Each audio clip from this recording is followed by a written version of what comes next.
আপনি কেন এসেছেন? আপনার মেয়ে জীবিত আছে কিনা তা দেখতে এসেছেন?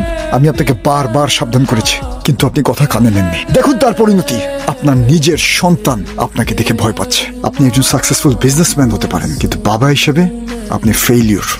আমি আমার মেয়েকে দেখতে আসবো না? এখনই আসছি। মেয়েকে দেখতে এসেছেন? মেয়ে বেঁচে আছে না মরে গেছে সেটা এনশিওর করতে এসেছেন? আপনার আরেক সন্তান যখন মারা গিয়েছিল তখন আপনি কোথায় ছিলেন? এখন খুব বাবাগিরি দেখাচ্ছেন। বাবা হিসেবে আপনি কমপ্লিটলি ব্যর্থ এবং আপনাকে সেটা মেনে নিতে হবে। হ্যাঁ, আমি আসলেই ব্যর্থ।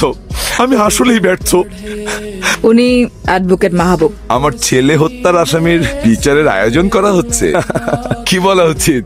হ্যাঁ, কংগ্রেচুলেশন। মানে ক্ষতির বিনিময়ে ক্ষতি দিয়ে ক্ষতিপূরণ। জানেন, আমার বুকের ডান সাইডটা না ফাঁকা হয়ে গেছে, আর মাত্রই বাম সাইডটা বাকি আছে। হায় আল্লাহ, তুমি দেখো। হ্যাঁ।